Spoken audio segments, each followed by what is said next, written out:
Morning. Okay. So thanks for coming back. Those of you who were in the first half of this meeting, thanks for coming back for part 2. And those who couldn't make it back to this one, it'll be recorded, obviously, so they'll be able to catch it on the replay. So we're just going to go ahead and jump right in. So we ended off with writing offers and presenting offers on behalf of the buyer. And so today we're focusing on receiving offers on behalf of the seller. And what do we do when we're on the receiving end? And later this week, on Wednesday, I believe it is, there's going to be a panel on what to do in multiple offer situations. So we'll go into depth on that. I mean, we'll probably touch on it today because I know you guys are going to have questions about it, but there'll be the in-depth panel on Wednesday, and let me check, I think it's 1 o'clock. Wednesday is the 3rd. It is going to be, yes, at 1 p.m. there'll be a Zoom for that. So I think Joe was on the panel, I'm on the panel, and Donna Munzik. So it's a nice mix of people who are going to be answering your questions and letting you know what we do when we have multiple offer situations for our sellers. It's a whole different animal when you're working with the seller than when you're working with the buyer, how you look at the terms and conditions.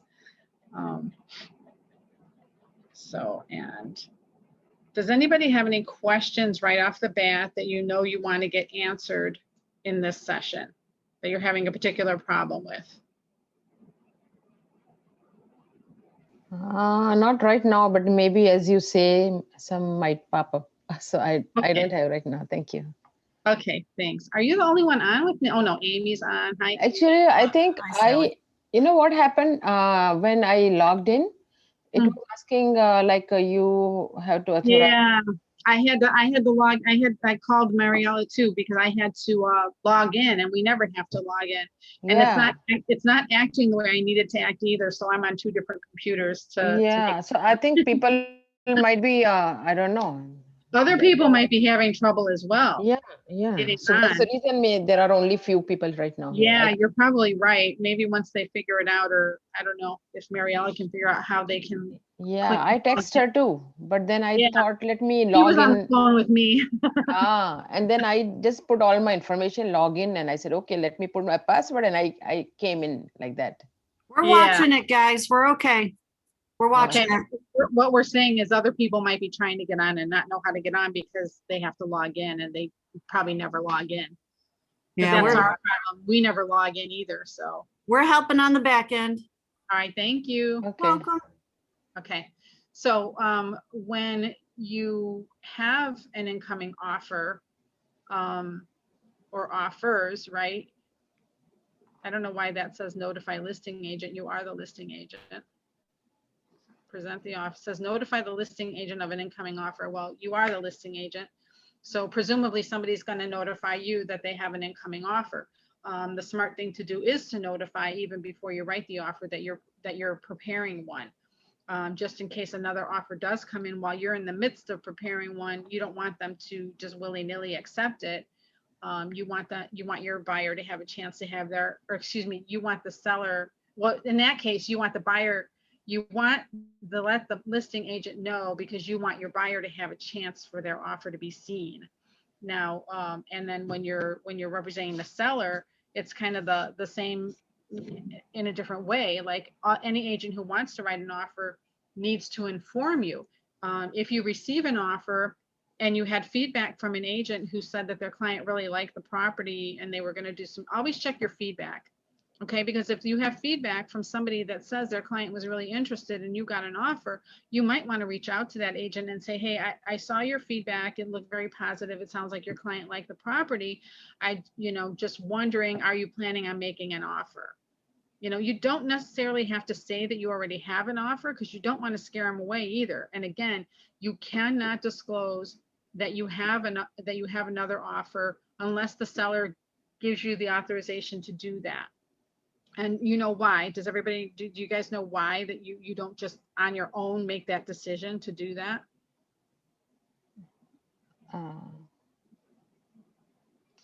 A lot of agents just make the decision and they spill the beans. They tell everything. You don't want to do that. And the reason why you don't want to do that is basically just because what I just said. If you call an agent who has an interested party and you say, hey, we just received an offer, I'm calling you to find out, is your client interested in making an offer? And you told them that you had an offer, they may say, you know what, my client's been in so many multiple bid situations. No, we won't be writing. So you lose the buyer. You lose the opportunity to get an offer. Now, that's not up to you to decide to lose offers. That's up to the seller. It's the same thing when you get multiple offers. You don't have to tell the other agent that you have multiple offers. In fact, you can't tell the agent that you have multiple offers unless the seller authorizes you to do that. You could lose all of your offers. Everybody could walk away and say, nope, I'm not doing it. I'm not getting in a bidding war. And then what? Now you got to go groveling to somebody, to one of the agents to say, oh, please don't walk away. Now that weakens your seller's position. So never disclose unless the seller authorizes you to do so. And when you do that, you can't disclose anything about the offers. Agents are going to ask you everything. They're going to ask you, how much do I have to write it for to beat it? What do I have to do to win? How many offers do you have? Doesn't matter. I have more than one. I have more than one. So and when it's a more than one, is that is called multiple offers, more than if one. you have two offers, you have multiple offers. Oh, okay. Right? You have more than one. I was thinking like maybe like more than two. So nope. More than one is multiple offers. Okay. So you don't have to tell anybody how many offers you have. They're going to ask you, are any of them cash? I'm sorry, I can't disclose that. You know, are any of them with no inspection? I'm sorry, I can't disclose that. Put your, you know, are you asking for highest and best? You know, what are you doing? What does the seller want to do? Does the seller want you to just receive all the offers and then work with one, pick one to work with? Or does the seller want you to ask for highest and best from all parties? Or does your seller not want you to tell anybody and just accept one of the offers or just work with one of the offers? Yeah. Sometimes that's best in stress-wise until you have to call the other agents and say another offer has been accepted. And they say, well, you didn't tell me that there were multiple offers. We might have changed our bid. And I'm like, I can appreciate that. And I don't take my directions from you. I take my directions from my client, who's the seller. Yeah. And my seller did not ask me not to disclose that. They wanted to look at the offers the way they came in and make a decision based on that. And that's what they did. And I'm sorry. Good luck to you. Okay. So again, you don't want to lose clients on behalf of your buyer, your seller. You tell them what the situation is and then they decide. So I don't know why that's all buyer stuff. Maybe I'm on the wrong page here. Here we go, representing the seller. I gotta move your pictures. Hang on. So you receive the offer, you gather information about the buyer, present your offer to the client, respond to your offer. That's what we're going to be doing today. Okay. Talking about. So checklist for reviewing an offer. Be sure that the address is correct. Absolutely. And on all pages. Make sure that the offer falls in the range of the seller's expectations. You know, yeah, you're going to look at that, but what are you going to do if it doesn't? You're still going to present it to the seller just the way it is, right, and let the seller decide. Now, when you do present an offer to the seller, you should have a current CMA ready. When you receive an offer, you should run another CMA real quick, and you should do a seller's net sheet based upon that offer, so that you can tell when you're talking to the seller about the offer, you're not just talking about what it says on that contract, but you're talking to them about what it means to them, how it translates to them. Okay, so you should do a current CMA so that you know exactly whether or not that the offer or offers are within the realm of reality for the current market. And you do a seller's net sheet on the offer or offers so that you know approximately what the seller is going to walk away with at closing, because that's the most important number. Yeah. The sale price isn't the most important number, because it could be the sale price with a closing credit and with inspection. And if there's inspection issues, that's going to lower the price. That potentially could lower what the seller is going to walk away with too. They could be asking for a home warranty. That's going to affect the seller's bottom line. So there are a few things that, you know, they could be asking for tax proration at 130% because the taxes went up. So you can do that. I do it. I do it all the time. If taxes go up, that's what I do. You know, there's a lot of things that can affect the seller's bottom line. So the earnest money, how are they providing earnest money? Is it going to be, you know, $10,000 up front right away, boom, done? Are they going to, are they offering $1,000 with the initial offer acceptance and then increasing it after attorney review and inspection? Is it enough? Is it enough so that it's not an amount that a buyer can easily walk away from and just kind of disappear on you and leave you in the lurch? They have to have some skin in the game. You know, sometimes, does it have to be 10 or 20,000? No, I mean, nobody's going to walk away from that. But at the end of the day, if the contract is, if something is unsatisfactory, inspection, attorney review, whatever, the buyer is going to walk and you have to give them the money back. Okay. And at the same time, once you get past attorney review and inspection, you want to have something that's going to hold them to the deal. Okay, because in the attorney review and inspection, like if it's a smaller amount at the beginning before attorney review and inspection, but then they agree to increase it after, I'm good with that. Because just like I try to think about it from the buyer's perspective too. Like, I don't want my buyer's money tied up. If we're going to walk after inspection, I want them to have money to be able to go right on another property. I don't want to tie up all their funds. So I get it. But once that's over with, then that's when the money should be increased to something that you can't just simply walk away from because you changed your mind, or your mom drove by and said she didn't like the way the house looked. You know, no, that's not going to happen. It says to ask about or to review the time for acceptance. Our contracts don't currently have a deadline on them for acceptance by the seller. You should respond in a reasonable amount of time. You should respond right away that you received the offer and that it will be presented to the seller. If you know what day and time you're going to present, then say your offer will be presented on this day at this time. Okay. Okay. And then pre-approval, make sure that the buyer has a pre-approval or proof of funds. If it's a pre-approval for a loan, then you want to talk to the lender. You want to talk to the lender and find out, especially if the pre-approval is for less than the listing price on the home, I would talk to because you know what happens?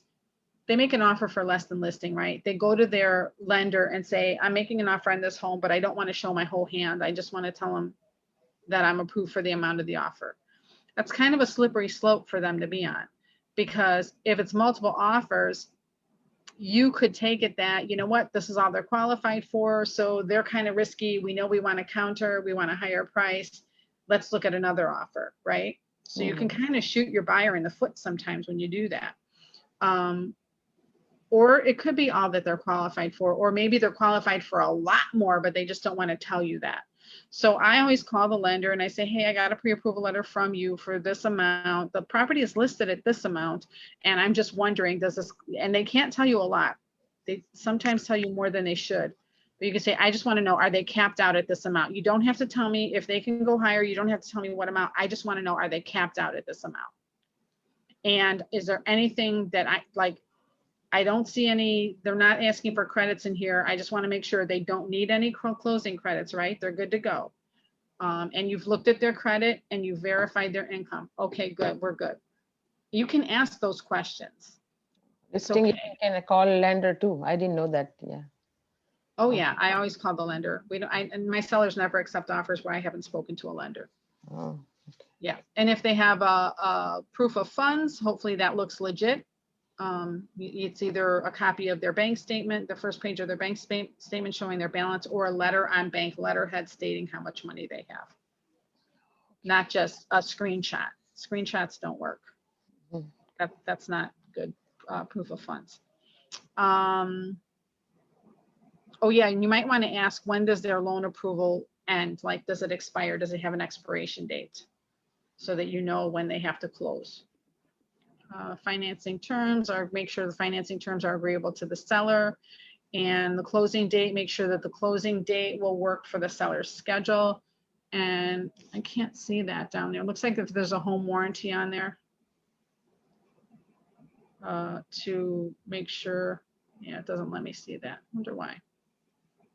Odd. Looks like also to review if there's a request for a home warranty. Okay, so you don't want any surprises. And you know, sometimes I like to just jot down on a piece of paper a summary of the offer so that I'm not flipping through pages when I'm telling the seller what the offer is. Okay, oh, and here it goes, talking about exactly what I just told you about. Notify the seller that you have an offer, update the CMA, present the offer, make a decision. So present the offer in person if possible. I agree, that's the best way to do it, always the best way to do that. If you can't do it that way, hopefully you could do it on a FaceTime or a Zoom call or something like that.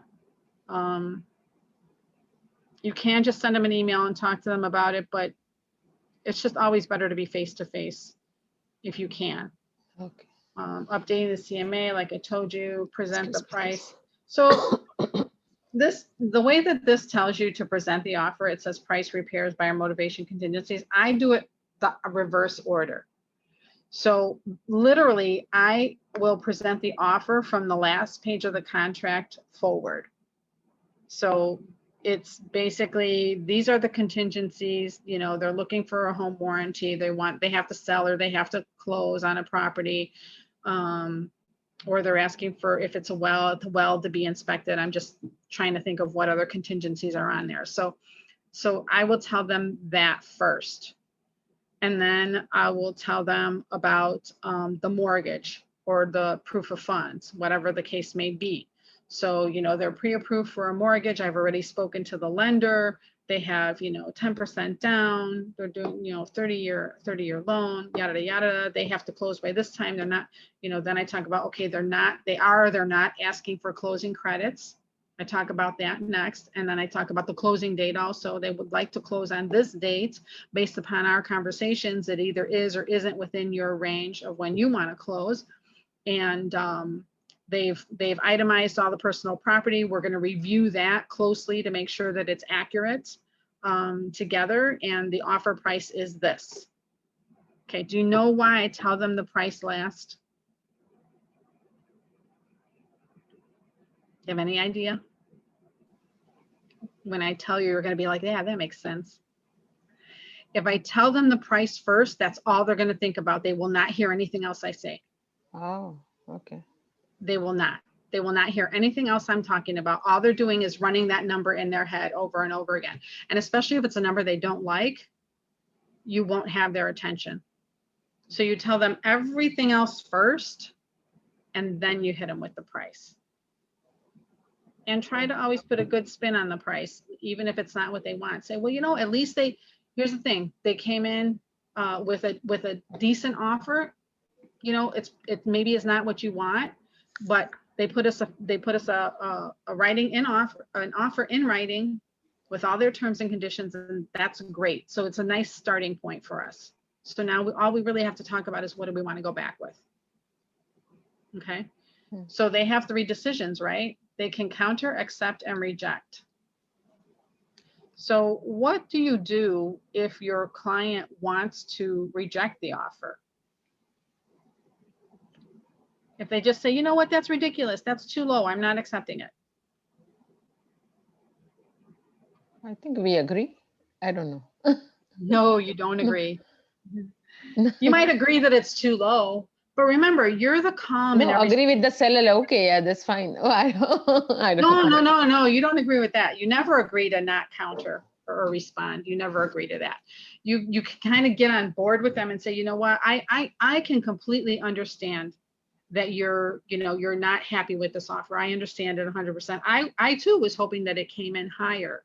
But you know who I'm really mad at? I'm mad at the other 30 people who saw your home and didn't make an offer.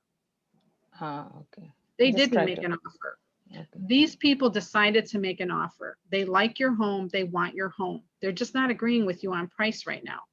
So let's look at the CMA again, the current CMA. This is what your competition is. This is who sold while you were on the market, you know? So maybe your bottom line price, you know, maybe we're thinking too aggressively. Maybe we need to rethink that. I mean, you want to get out of, and then you hit their motivation, right? You want to sell, right? Mhm. And you want to be where you want to be on the date that you want to be there, right? So let's try to find a way to make this work. We're not going to not respond. That doesn't even make sense. We have a ready, willing, and able buyer. So let's talk about what number to go back to them with. And then they're like, well, you know, we really want this. You know what? I get that. I understand. I 100% understand that you want what you want. And at the same time, we have to acknowledge that the market is going to dictate what the house is worth, right? It's not what you want. It's not what you owe. It's not, you know, it's not what your neighbor sold for. It's what a buyer is willing to pay and you're willing to accept. And to be perfectly honest with you, that sweet spot is usually a little less than the seller wants and a little more than the buyer wants to pay. So we just need to find that magic number. So, and then I might suggest, well, why don't we counter them back at X number? Okay, something within reason, maybe at the high end of what the CMA is saying, but still within reason. It really depends on how far apart they are, right? And obviously in today's market, we have less of a concern about lowball offers unless the house is overpriced. And if the house is overpriced, it's kind of a shame on you because you have to educate them and you have to be firm. And sometimes we take listings that are overpriced. I mean, I've done it myself and then kicked myself in the butt for it afterwards, you know, because I knew it was wrong at the time and I did it anyway. And it's harder to get a seller to wrap their head around the real price that it should be at when you've agreed to take an overpriced listing. And it's harder to get them to accept a lower offer that is within the realm of reality when they think you already bought into their price.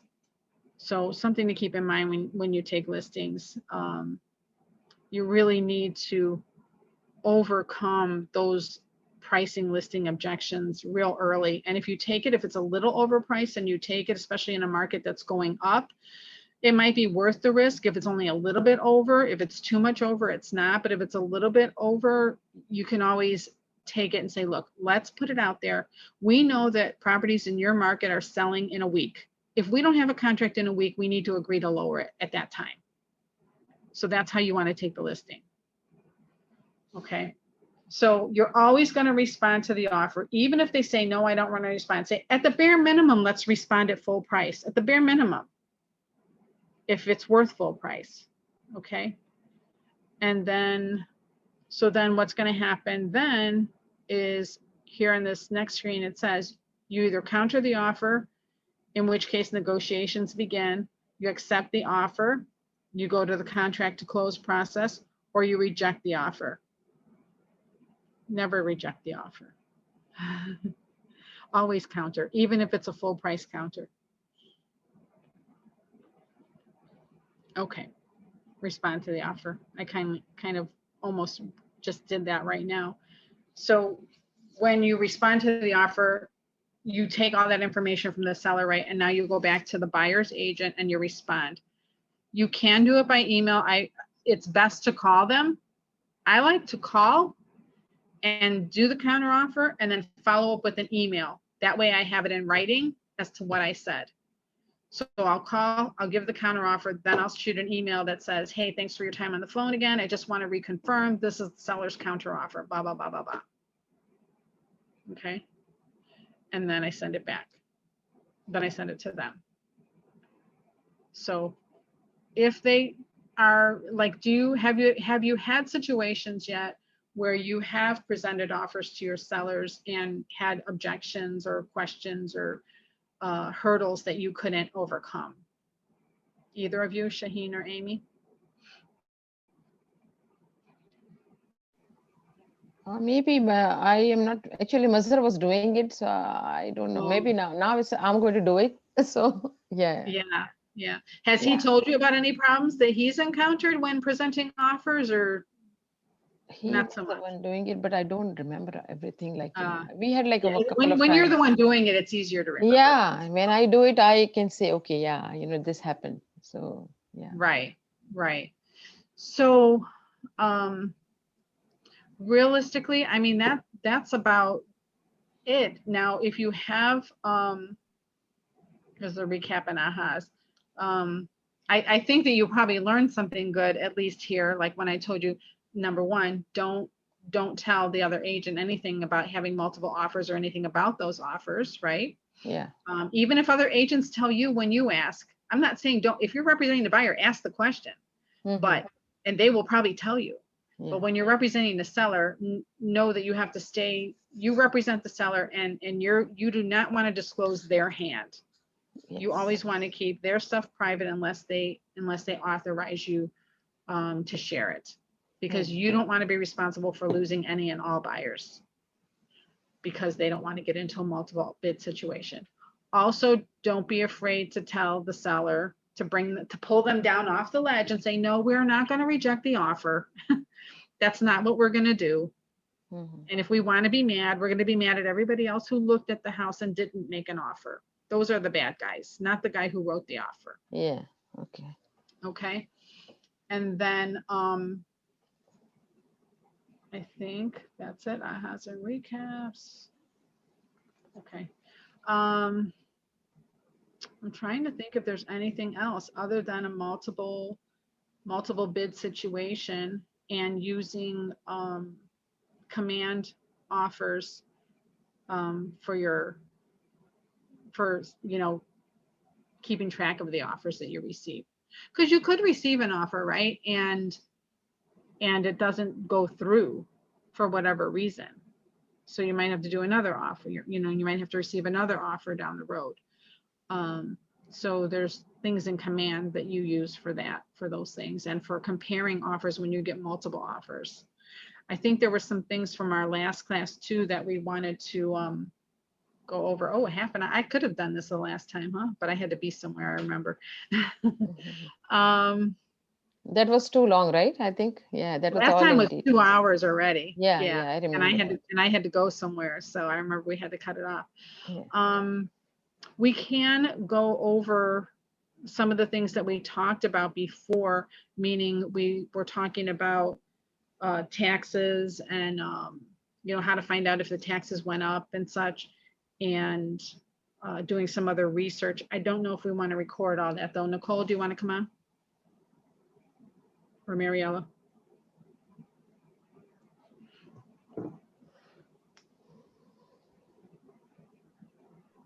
Wait, Sally, did you say something? I'm so sorry. I did. Okay.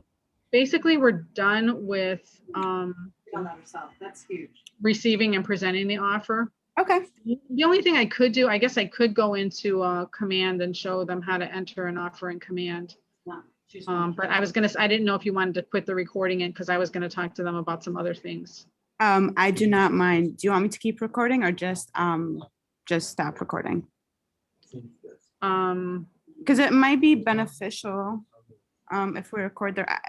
I'm not sure. Let me go in command first. Let me go in command first and show how to enter an offer, and then we'll go from there. Okay. All right. Perfect. Thank you. No problem.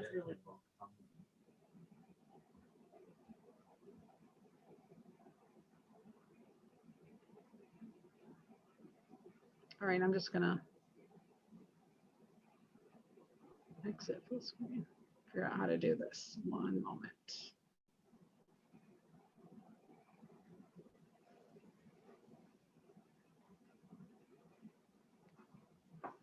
Okay.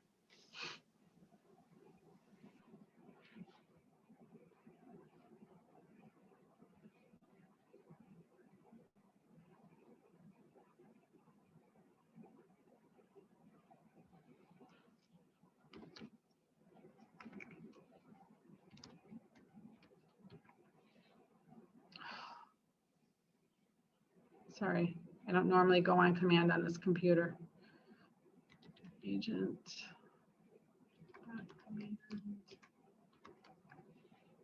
Nope.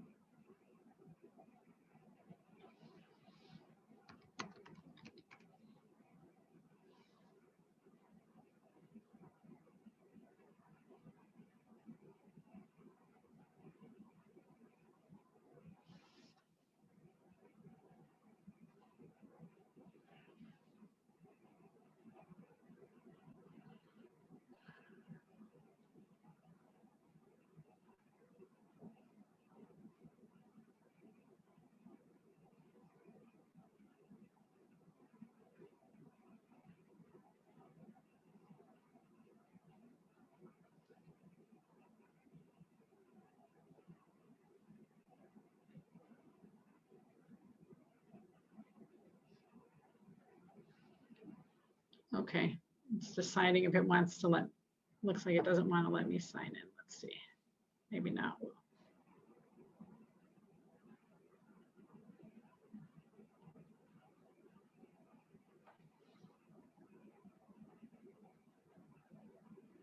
So can I ask you a question here? Sure, go ahead. So like whenever we get offer from the buyers, different buyers, we have to enter everything on the command? You don't have to. It's just Okay. if you want to use command to its fullest and you want to use all the features in it, you can enter it in there. It's kind of nice on the multiple offer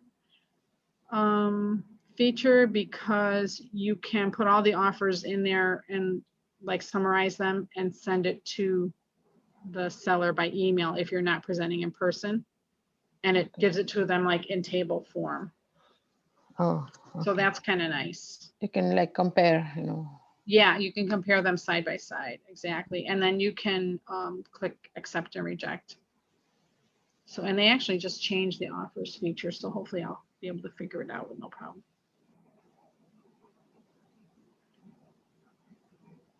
It's clearly very slow. Okay.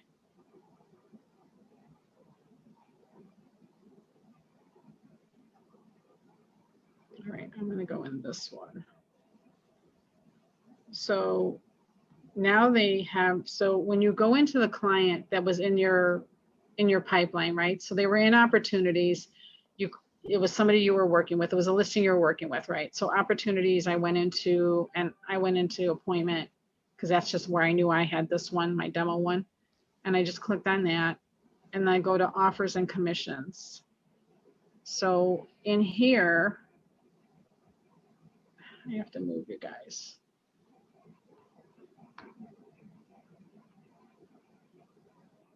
So in here, what the heck? All right, I can add a new offer. So I just click add an offer, initial offer. So I might put initial offer and then the buyer's last name so that I know which offer it is, right? Mm-hmm. And then create. I already know what property it is because I'm just in that property. Okay. So I'm gonna have to keep moving you guys. Can I put it up there? Oh, good. Okay, so let's say I got the offer today and they want to close at the end of April. I just put that in.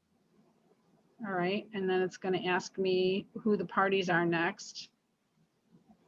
So it already has the seller in there because it's my client. That's who is in there, right? Yeah. It's already entered.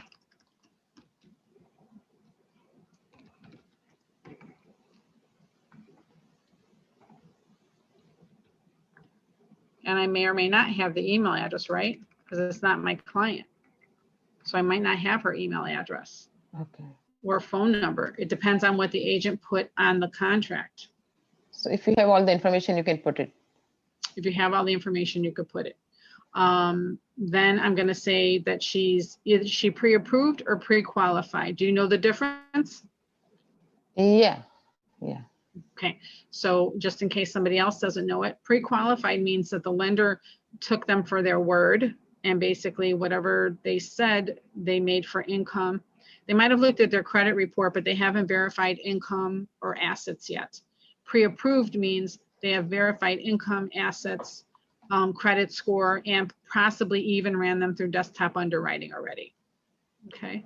So when like, you know, I have a buyer like who just sent me pre-qualified letter, do I have to ask like you get pre-approval, you know, letter before we Call like, the lender. Wait, it's your buyer? yeah, I'm talking the other way. Yeah. So Yeah, I would call the lender and say, I see that you sent me a pre-qualification letter, not a pre-approval letter. I'm just wondering what has to happen for them to be actually pre-approved. Like, have you looked at their credit? Have you verified? The same question that you would ask if you were. Oh, so instead of calling lender, we can talk with our buyer, like get You can, but your buyer probably doesn't know the difference. Okay. Your buyer probably doesn't have a clue what the difference is. Yeah. Okay. So you ask the lender, have you looked at their credit? I assume you've looked at their credit. Have you verified their income and their assets? And have you requested the documentation for the pre-approval from them already? You know, and just always present it like, you know, we're a team here. If there's something you need from the buyer, let me know, because I see them. You know, I see them more than you're going to see them. So if you need me to help you get documents, if you need me to help you with anything, and I would say, you know, because of the market being so fast and homes selling so quickly with multiple offers, I want to make sure that our client is in the best position possible to get the home that they want. Right. Always do it that it's always about the buyer. It's always about helping them get what they want. So together, so what do they need? Like, do they need to supply you with documents? What do they need to get to the pre-approval stage instead? And once they are pre-approved, how quickly can you close? Okay. Because like, for example, Michelle, once she's got the client fully pre-approved, she can close in 10 days. They're basically approved. Yeah. They're done. The house just has to qualify. So, you know, that's almost as good as a cash offer. Yeah, 10 days is like so fast. And that's the other thing, getting back to presenting to the seller. So we said that price isn't everything. And it's not. I mean, cash most of the time is king, but if it's cash for a significant amount less, that's not necessarily the best thing for the seller, because at the end of the day, the seller's getting cash. When they walk away from the closing table, they're getting cash. It doesn't matter. So all cash does is it eliminates the need for an appraisal, and it might speed things up. There's less hitches, right? To the deal falling. But if it's a significant difference in price to your homeowner, and depending on who the seller is, if it's an investor, they might have wiggle room. If it's somebody who their home is their entire retirement nest egg, they don't have room to leave $10,000 on the table, or maybe even $5,000 on the table. So you have to know your client's circumstances really well to help them decide what is the best offer. Okay. Yeah. It's important, because a cash buyer with 20% down, you talk to the lender, they're good as gold. But it's 10,000 higher than the cash offer. That's the better offer. Yeah. Yes. You know? And I had one client where we had an offer that was it was cash, and it was 5,000 less than the other offer. But the house was just full of stuff that the homeowner didn't want. She moved to Florida with her kids. It was just stuff, an accumulation of a lifetime of stuff. And so we told the cash buyer we would accept their offer if they would empty the house. My client didn't have to. It was 5,000 less, but we got a bid for 5,000 to clean the house out. So for them, it was easy. It was a no-brainer. You know, so always know the situation at hand, and always think, what else can my seller benefit from in the transaction that I could ask for? Okay, so think of that. Okay. Let's see if I could do this without their emails. Yeah, it just needed names in those sections. Okay. So option fee, there's no option fee. See, remember that this system is built for the entire country. So there's going to be things in here that we in our part of the country don't use. So when it's asking here now, initial offer, what it's asking about cash. So what does that mean? That means, what is the down payment, right?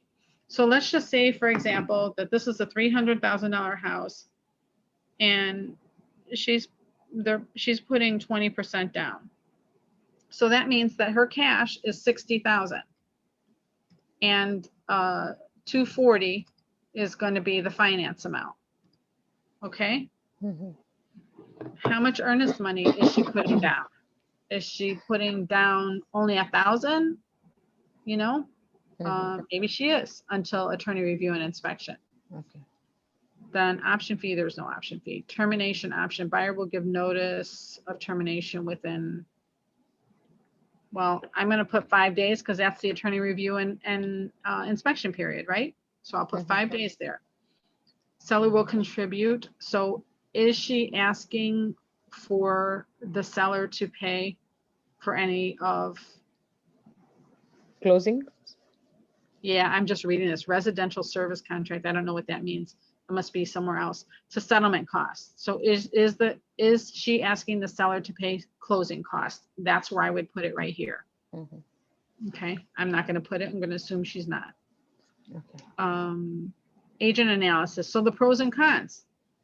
So especially when you have multiple offers, there could be a lot of pros and cons, right? If you were at all of your showings and you met all the agents and you met all the buyers, Mhm. if an agent's a jerk, does that play a role? It does for me. Mhm. That's why I tell you, remember I told you when you're representing the buyer, always be kind, always be calm, always be prompt, always do what you're supposed to do, fill your contract in completely, because it's going to have an effect on how the agent or the seller feel about you. And if it's only one offer, maybe it doesn't matter so much, but if it's 10 offers, it will matter. Mhm. Okay, so the pros might be 20% down.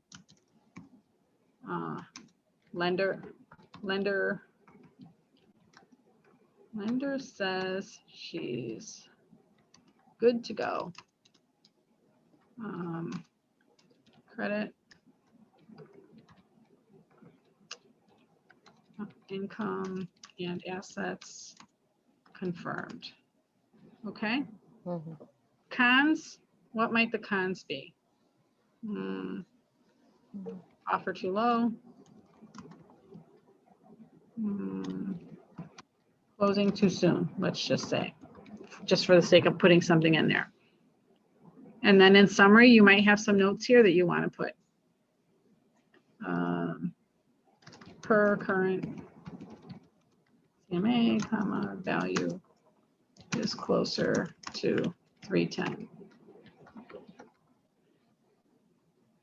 And then you might also want to say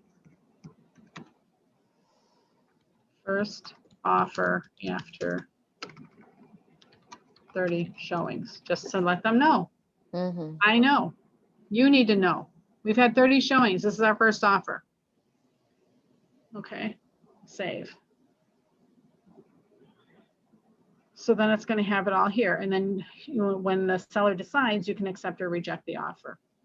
So one thing that it doesn't have here that somebody brought up on one of the Facebook things I'm on is that it does, oh yeah, it does have it now. Somebody said it didn't have it, but we did see it. The part for paying the closing costs. We did see it in there. So see, then if I had another offer, let's say I had another offer, initial offer. Where did you go for another offer? Oh, Went. right here, Sorry. add new offer. Oh, I have the all pictures here. Oh, okay, I got it. Yeah. Add new offer. Okay. So now say I'll do another one. And this is going to be the same date. This one's going to close. This one called me and asked me when the seller needs to close. And I said, well, ideally the middle of May. So they made the offer May 15th. All right, parties.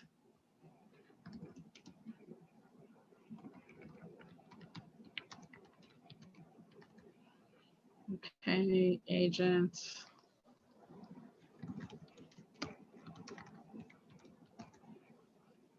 Okay, terms. So again, we go back up here. So this one is putting 10% down. So that's going to be 30,000. And they're going to finance, let me get my head wrapped around this, 200 and, oh, sorry, hang on. 270? No, times 0.1. They're going to put 31,000. 31,000. And 279 here. So the offer's 310. Okay. So the earnest money is going to be $5,000. No option fee. This is going to be 5 days. This is going to be nothing. Agent analysis, pros. Pros are a higher offer. Your closing date. Some agent. Cons are going to be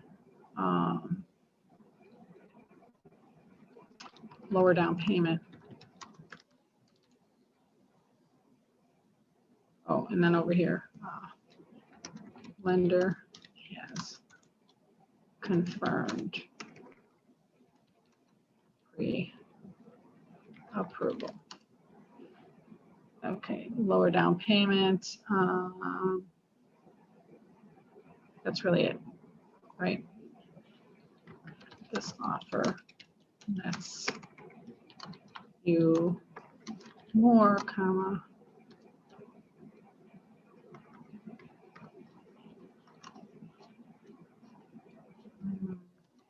buyer has less down, comma, the lender assured. Now, crystal ball, right? We don't know, anything can happen. But now you can see how you can see two offers. Yeah, okay. Are And they then you- able to see this? The seller would be able to see all You this? send it, you can send it to them. Okay. I think, let's see.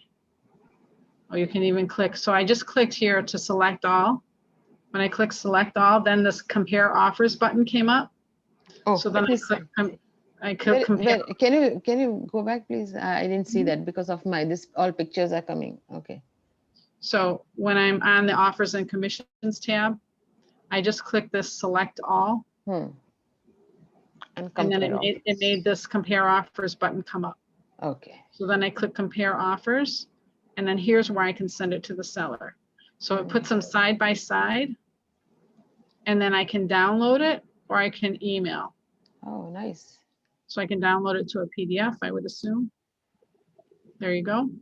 And I can save it and print it out and take it with me when I go present the offer to them face to face, or I can email it to them directly. So it's just, it's nice. It keeps, it summarizes it, you know. Yeah. And in the other notes too, you can say other things about, like, you know, they want to remember those other things I told you about, like they, you know, because you have a well and septic, they want to have that inspection, or it's a VA buyer, so they need to have a termite inspection. You need to pay for a termite inspection, or they have a home to close or a home to sell and close, or you can write all of that in the pros and cons and in the summary too.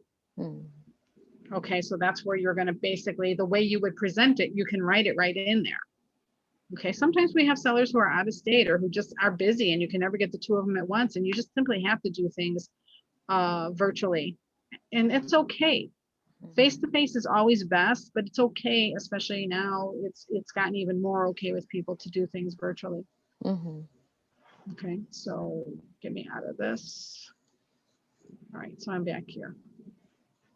And that's it. That's it on how to enter offers and commands, and how to look at multiple offers and commands, and how to send them. Okay. So we can, if you had any other, do you have any other questions regarding receiving offers for sellers and handling any questions that might come up during the presentation to your seller, or questions about the buyer's agent's reaction to your counter offer? Anybody have any situations like that? No. So, because what can happen, right? You could present the offer to the buyer's agent, and the buyer's agent could be up in arms, right? And tell you, you know, are you crazy? You clearly don't know the market. This home sold for that and this home sold for that. If you did your CMA, you're going to know where you're at, right? You're going to have the confidence to stand up for your price if you did your CMA, okay? And if you analyze the market, there's no greater strength than knowing what you're talking about when another agent tries to throw stuff at you.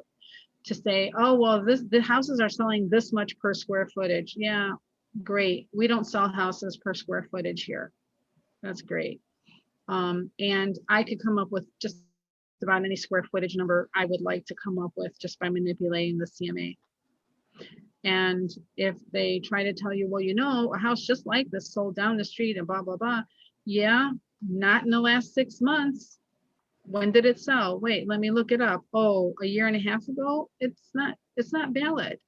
The appraiser's not even going to look at that. We're looking at the current market, last 6 months, preferably 3, within a mile, preferably half a mile.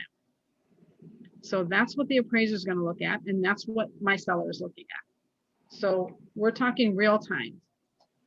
So that's, you have to know what you're talking about in order to have the strength and confidence to counter anything the buyer's agent might say about your counter offer. And that's really about it. And at the end of the day too, it's the hardest thing to do sometimes is to be calm, especially when you know you're right about something and other people want to try to tell you you're wrong. It's really hard to stay calm because we want to defend ourselves. At the end of the day, when somebody starts kind of going off on a tangent with me and getting way too many emotions in the situation, I usually let them rant for a little bit. And then when they take a breath, I'll be like, okay, at the end of the day, my seller wants to sell and your buyer wants to buy. Our only job is to help them find the happy medium between where they each are now and where they need to be in order for us to put a deal together. Mhm. And I usually have to give them the dialogue of what to say to their buyer to get their buyer to wrap their head around it, because they're too much in their own emotions, right? For whatever reason, they're too much in their own emotions. And it's like, look, you're probably, I sometimes almost want to say, you're probably more upset about this than your buyer's going to be. Just go back and present it. Just go back and present the facts. Do you need me? And I'll say, do you need me to send you the current CMA? Sometimes they want it, sometimes they don't. Sometimes they send me a CMA. That's a bunch of nonsense that I have to spend an hour telling them why it's nonsense on an email. So Can I ask you a quick question, Sally? sure, Amy. When you do your CMAs, right now I use Cloud CMA and I'm not a big fan of how, the automatic pulls. And so, I mean, I'm kind of forced to essentially go through, various real estate sites and then just kind of go through like these various listings, right? And then kind of pull them myself. Is that what you do? Or do you have like a better, more efficient way to do it? I use the MLS, Connect MLS. Okay. I don't go to any other sites. I don't use Cloud CMA. I don't use Cloud CMA because for me, it's cumbersome. And I agree. I don't like the automatic pulls. I use Connect MLS. I put in all the particulars that I want. And then I will do my best to pull homes that are most like the same style of what I'm selling. If they're not the same style, I will focus on square footage, amenities and square footage. So if it's 3 bedrooms, I want 3 bedrooms. If it's 1,500 square feet, I'll go 10. I try to stay within 10% of that, maybe 20% of that, because that's what an appraiser will do. So 20% one way or the other. Okay. Do you understand what I'm saying? Yeah, So, I do. So I'll look at the actual tax records to see what the tax assessor says the square footage is, not what the agent says the square footage is. Okay. Because the agents often adds the basement, they add, a 3-season room that the assessor may or may not have on there.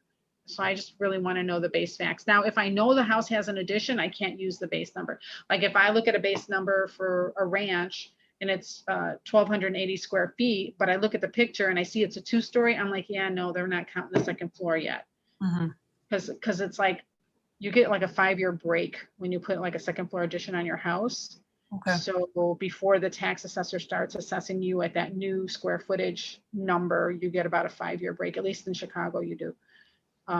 So I assume that you do in other parts of the same county, right? So it does take a little bit of work, but I think it's less work than what you're telling me you do. Yeah. I think it is. So I should And start. I would never, and going to outside outside sources, I would never do that just because I don't know the accuracy. Okay, all right. So you know what, let me tell that, if you want, we can look at a quick CMA. Let me just tell her to stop recording.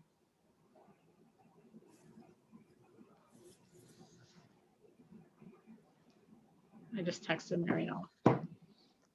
So yeah, we can do that. And then also maybe one or two of the other things, because I have a little bit of time